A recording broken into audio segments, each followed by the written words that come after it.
জি 24 ঘন্টায় দুরন্ত দুটো নিয়ে আমি সব্যসাচী আপনাদের সঙ্গে শুরুতেই যে খবর চোখ রাখবো, দল থেকে আজীবন হুমায়ুন কবিরকে সাসপেন্ড করলো তৃণমূল কংগ্রেস।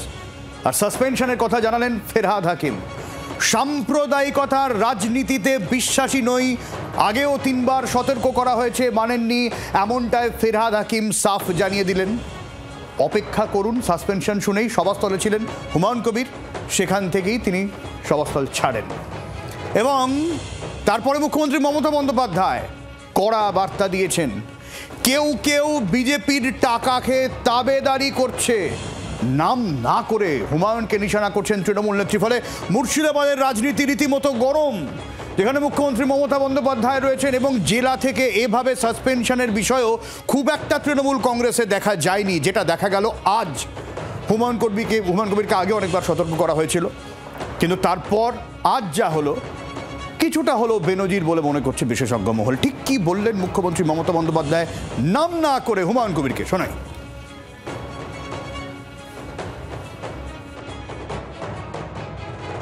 টাকা খেয়ে ইলেকশনের আগে বিজেপির তাবেদারি করে, তারা হচ্ছে দেশের শত্রু। যারা নির্বাচনের 2 মাস আগে থেকেই সব রাজনীতি করে, এটা বিজেপির পাল্লায় পড়ে। একটা ধান পচে গেলে সেগুলো সরিয়ে দিতে হয়, তা নাহলে সব ধানটা পচে যায়। কাজেই কিছু পোকামাকড় উড়ে আসে, তারাও তো প্রকৃতির জীব, পোকামাকড় আসলে আমরা সরিয়ে দিই। একদম মুখ্যমন্ত্রীর সভাস্থলে ছিলেন প্রবীর চক্রবর্তী, আমাদের প্রতিনিধি। সরাসরি সভাস্থলে প্রবীর রয়েছে, আমি প্রবীরের কাছে চলে যাও। প্রবীর, তাহলে এই হুমায়ুন কবিরকে ঘিরে এখনো পর্যন্ত মুর্শিদাবাদের অঙ্কটা কোন জায়গায় দাঁড়ালো? প্রবীর, যদি শুনতে পেয়ে থাকো।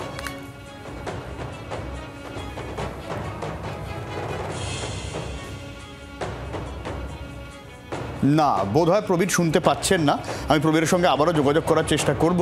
এবং এই জায়গায় দাঁড়িয়ে কিন্তু যেখানে মুখ্যমন্ত্রী মমতা বন্দ্যোপাধ্যায় মঞ্চ থেকে বলছেন, যেখানে মঞ্চ থেকে সভাস্থল থেকে হুমায়ুন কবির চলে যাচ্ছেন সাসপেনশনের খবর পাওয়ার পর, এবং এইভাবে তাকে সাসপেনশনের কথা জানানো হচ্ছে, ফলে খুব স্বাভাবিকভাবেই গোটা বিষয়টা নিয়ে এবং হুমায়ুন কবির নতুন দল গড়ার কথা বলছেন, সেই খবরও আপনাদের দেব, যেখানে কিন্তু একযোগে বিজেপি এবং তৃণমূলকে চ্যালেঞ্জ ছুড়ে দিচ্ছেন। এবং মুর্শিদাবাদের বহরমপুরের সাংসদকে নিয়েও তিনি উষ্মা প্রকাশ করেছেন হুমায়ুন কবির। অর্থাৎ দলের সঙ্গে তার একাধিক বিরোধ এবং যথারীতি বাবরি মসজিদ চ্যালেঞ্জ হুমায়ুন কবিরের।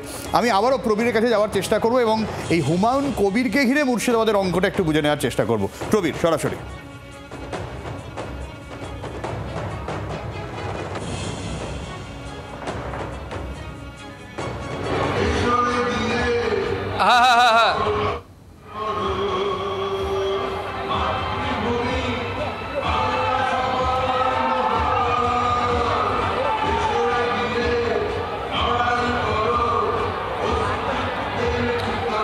দেখো সব্যসাচী, হুমায়ুন কবিরকে অনেক দিন ধরে জল মাপছিল তৃণমূল কংগ্রেস। এর আগে বিভিন্ন বিষয়ে হুমায়ুন কবিরকে সতর্ক করা হয়েছে, ফোকাস করা হয়েছে, ক্ষমা চাইতে বলা হয়েছে। তা সত্ত্বেও দেখা গেছে বেলাগাম হুমায়ুন কবির যখন দল বিরোধী কথা বলছিল, তখন তৃণমূল কংগ্রেস কিন্তু তাকে সতর্ক করে চলেছে লাগাতার। কিন্তু হুমায়ুন কবিরের এখন যে জায়গায় পৌঁছেছে, তৃণমূল কংগ্রেসের যেটা বক্তব্য যে ধর্মনিরপেক্ষ দল, ধর্মনিরপেক্ষ রাজ্য, কিন্তু হুমায়ুন কবির যেভাবে বাবরি মসজিদ করবেন বলে তিনি ঘোষণা করে যাচ্ছেন লাগাতার, সেটা একদম দল বিরোধী, দলের ধর্মনিরপেক্ষতার যে জায়গা তার বিরুদ্ধে। এই অবস্থায় দাঁড়িয়ে যখন 6 তারিখে এই শিলান্যাস করার কথা বলছেন বা হুমায়ুন কবির, ঠিক সেই সময় তার 2 দিন আগে মমতা বন্দ্যোপাধ্যায়ের নির্দেশে তৃণমূল কংগ্রেসের নেতা ববি হাকিম এবং মুর্শিদাবাদের 2জন নেতা কলকাতা থেকে হুমায়ুন কবিরকে সাসপেন্ড করার সিদ্ধান্ত ঘোষণা করলেন মমতা বন্দ্যোপাধ্যায়, অভিষেক বন্দ্যোপাধ্যায়ের অনুমোদন ক্রমে। এবং এমন একটা দিনে করলেন যে সময় দাঁড়িয়ে বহরমপুরে মমতা বন্দ্যোপাধ্যায়ের সভায় যোগ দিতে এসেছেন হুমায়ুন কবির, সেই সময় তাকে মঞ্চে উঠতে না দিয়ে মঞ্চের পাশে দাঁড় করিয়ে রেখে কার্যত তৃণমূল কংগ্রেস তাদের কড়া অবস্থান ঘোষণা করলো। এবং আরও গুরুত্বপূর্ণ বিষয় হলো যে সাসপেন্ড করার পর মমতা বন্দ্যোপাধ্যায় বহরমপুরের সভা মঞ্চ থেকে বুঝিয়ে দিলেন দল ধর্মনিরপেক্ষ, দাঙ্গা তিনি করতে দেবেন না, এই রাজ্যের বুকে দাঙ্গা তিনি মুর্শিদাবাদে করতে দেবেন না। নাম না করে হুমায়ুন কবিরকে কার্যত গদ্দার বললেন, পচা শামুক বললেন, পোকামাকড় বললেন এবং এই সমস্ত পোকামাকড়কে ছুঁড়ে ফেলার আবেদন করলেন মুর্শিদাবাদের মানুষের কাছে। এবং মমতা বন্দ্যোপাধ্যায় বিজেপির টাকা নিয়ে ইলেকশনের 2 মাস আগে কার্যত ব্ল্যাকমেল করা হচ্ছিল। এই ব্ল্যাকমেল যে তিনি মানবেন না, বিজেপির টাকায় বিজেপির সঙ্গে যারা চলছেন তাদের সঙ্গে যে কোনো সম্পর্ক থাকবে না, পরিষ্কার কথা বলেছেন মমতা বন্দ্যোপাধ্যায়। এবং এই মুর্শিদাবাদ মাটিতে সম্প্রীতি বজায় রাখার দায়িত্ব তার। কোনো অবস্থাতে এই মুর্শিদাবাদের মাটিতে তিনি দাঙ্গা হতে দেবেন না বলে আজকে দায়িত্বহীন ভাষণে তিনি এখানে জানিয়ে গেছেন। এবং হুমায়ুন কবিরকে কার্যত গদ্দার, পচা শামুক এবং বিজেপির টাকায় চলছিল বলে অভিযোগ করলেন তৃণমূল সুপ্রিমো মমতা বন্দ্যোপাধ্যায়। সব্যসাচী। একদমই প্রবীর, অনেক ধন্যবাদ। এবং প্রবীর যেরকম আমাদের জানাচ্ছিল যে গোটা বিষয়টা তাহলে কি দাঁড়ালো, হুমায়ুন কবির সভাস্থলে উঠতে যাচ্ছিলেন, সভামঞ্চে উঠতে যাচ্ছিলেন, কিন্তু তাকে সভামঞ্চে উঠতে দেওয়া হয়নি এবং সভামঞ্চের পাশে তাকে দাঁড় করিয়ে রাখা হলো। এবং তারপর যখন দলনেত্রী মুর্শিদাবাদেই ঠিক সেই সময় ফিরহাদ হাকিম তিনি সাংবাদিক বৈঠক করছেন এবং সাংবাদিক বৈঠক করে স্পষ্ট বার্তা দিচ্ছেন। আগেও হুমায়ুন কবিরকে একাধিকবার সতর্ক করা হয়েছিল, কিন্তু তারপরেও হুমায়ুন কবির বেলাগাম আচরণ করেছেন বলে এরকম অভিযোগ উঠেছে। আর এই জায়গায় দাঁড়িয়ে তখন যাকে তাকে সাসপেন্ড করা হলো হুমায়ুন কবির, তিনি বলছেন যে তাকে সভা মঞ্চে ডেকে নিয়ে গিয়ে অপমান করা হয়েছে। ফিরহাদ হাকিম হুমায়ুন কবিরকে সাসপেন্ড করার সময়, সেই ঘোষণা করার সময় ঠিক কি কি বক্তব্য রাখলেন শোনাই আপনাদের। বাংলায় আমরা কঠোর হাতে বলতে চাই যে আমরা এই কমিউনালিজমের দিকে থাকবো না, কমিউনাল রাজনীতিতে আমরা বিশ্বাস করি না। শৃঙ্খলা রক্ষা কমিটি এর আগে 3 বার আমরা ওনাকে সতর্ক করেছিলাম, এখন আবার উনি এইটা করছেন।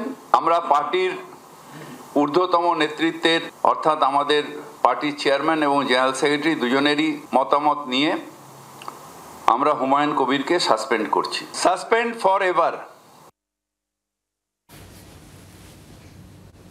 92 সালে বাবরি মসজিদের যে ডেমলিশিং হয়েছে তার দায় কার?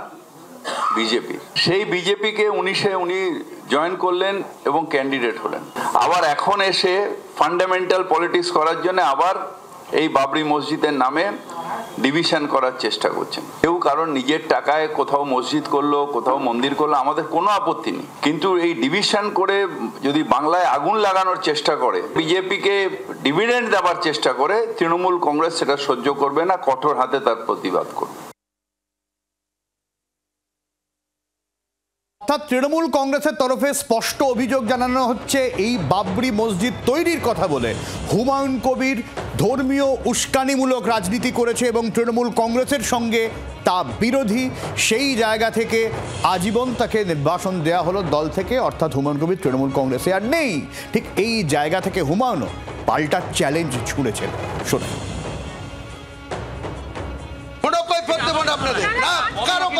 ববি হাকিমের কথারও কোনো কৈফিয়ত দেব না, আমি কোনো কৈফিয়ত দেব না আপনাদের।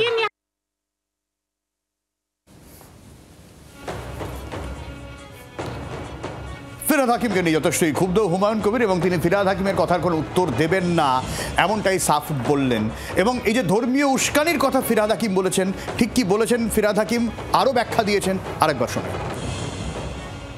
হঠাৎ বাবরি মসজিদ তৈরি করা কেন? বাংলায় কেউ মসজিদ তৈরি করুক, কেউ মন্দির তৈরি করুক, নিজের টাকায় তৈরি করুক, আমাদের কোনো আপত্তি নেই, কিন্তু বাবরি মসজিদ করা অর্থাৎ সেই যে ধর্ম অন্ধতার যে ঘা, বাবরি মসজিদ ডেমলিশনের মধ্যে দিয়ে ভারতবর্ষের নেতারা তখন বলেছিলেন ভারতবর্ষের সব থেকে কালো দিন, সেইটাকে আবার উস্কে দেওয়া, অর্থাৎ ধর্ম অন্ধতার দিকে সমাজকে ঠেলে দেওয়া, সেই কাজটা তৃণমূল কংগ্রেস বিশ্বাস করে না। এটা আসলে বিজেপির একটা অভিসন্ধি। যখন দেখলো নেতাদের ইডি সিবিআই করে কিছু করা যাচ্ছে না, যখন দেখলো এসআইআর করে কিছু করা যাচ্ছে না, বাংলার মানুষ তৃণমূল কংগ্রেসের পাশে দাঁড়িয়ে আছে। প্রত্যেক নির্বাচনের আগে একটা দুটো তৃণমূল কংগ্রেস থেকে গাদ্দারকে নিয়ে গিয়ে তারা এই কার্ডটা খেলে। এবার তারা হুমায়ুন ভাইকে ধরেছেন এবং আমার বিশ্বাস যে বিজেপির কথাতেই এই ডিভিশনাল পলিটিক্স অর্থাৎ সেটা করেন। বেশ কয়েকবার সতর্ক করার পর বাবরি মসজিদ ইস্যু যখন সামনে উঠল তখন তৃণমূল কংগ্রেসের তরফ থেকে কড়া বার্তা দেওয়া হলো এবং সাসপেন্ড করা হলো এবং সাসপেনশনের পরেই জি 24 ঘন্টায় পাল্টা হুঙ্কার দিলেন হুমায়ুন কবির। বাবরি মসজিদ শিলান্যাস করবই, কারো ক্ষমতা থাকলে রুখে দেখা। মঞ্চে ডেকে অপমান করা হয়েছে খেসারত দিতে হবে তৃণমূল কংগ্রেসকে। 22শে ডিসেম্বর নতুন দল করার কথা ঘোষণা করে দিলেন হুমায়ুন কবির এবং একই সঙ্গে বাবরি মসজিদ তৈরি করার চ্যালেঞ্জও ছুড়ে দিলেন তিনি। একাধিক কথা বলেছেন, তাকে খুন করা হতে পারে সেই কথা বলেছেন, তাকে গ্রেফতার করুক সেই চ্যালেঞ্জ ছুড়ে দিয়েছেন হুমায়ুন কবির সরাসরি, যেমন বিজেপিকে তেমনি তৃণমূল কংগ্রেসকে অবশ্যই।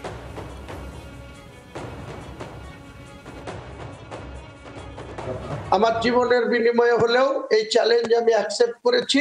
আমি করে দেখাবো, মুর্শিদাবাদের মানুষকে করে দেখাবো, বাংলার মুসলমান ভাইদের করে দেখাবো, বাংলার ইমানদার মুসলমান ভাইদের করে দেখাবো।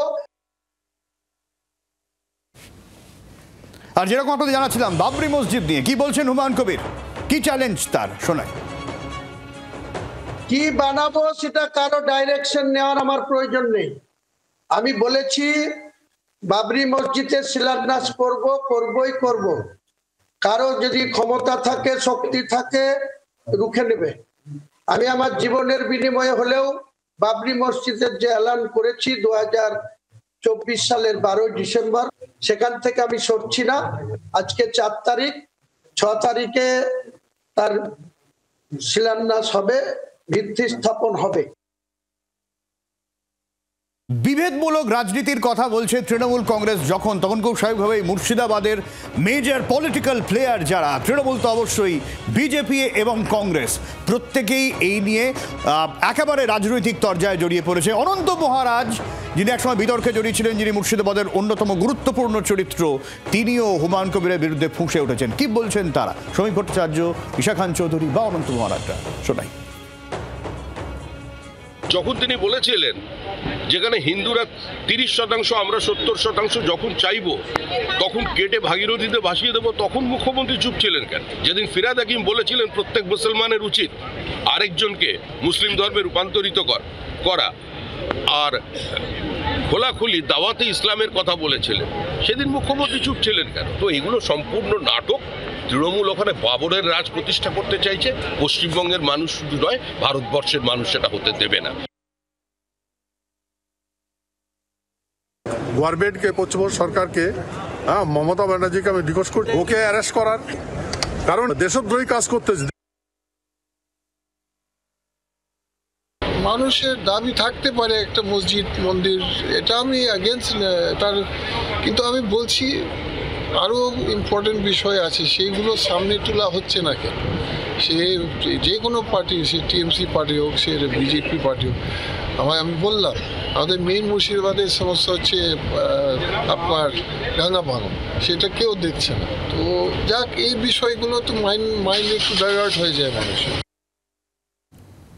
হুমায়ুন কবিরের মসজিদ রাজনীতি এবং তা নিয়ে রাজনৈতিক তরজায় একাধিক রাজনৈতিক দল, এমনকি তৃণমূল কংগ্রেসও বিরক্ত। এই নিয়ে আমরা কথা বলেছিলাম রাজনৈতিক বিশ্লেষক সুমন ভট্টাচার্যের সঙ্গে। কি বলছেন তিনি, শুনবো। হুমায়ুন কবির যেটা বলছেন, তার আলাদা দল তৈরি আছে, তিনি আলাদা দল তৈরি করতে পারেন, রাজনীতিতে সেই অধিকার সকলের আছে। হুমায়ুন কবিরের সব দল করা হয়ে গিয়েছে। তিনি কংগ্রেসে ছিলেন, সেখান থেকে তৃণমূলে এসেছিলেন, অল্প সময়ের জন্য মন্ত্রী হয়েছিলেন, তারপর বিজেপিতে যান, বিজেপিতে গিয়ে নির্বাচনে প্রতিদ্বন্দ্বিতা করেন, পরাজিত হন, আবার তৃণমূলে ফেরত এসেছেন। ফলে তার সব দল ঘোরা হয়ে গেছে। তিনি যদি এখন ওআইসির দল মিমের সাথে গাঁটছড়া বাঁধেন বা নিজে নতুন দল করেন, তাতে কিছু তৃণমূলের অন্তত চিন্তিত হওয়ার কিছু নেই।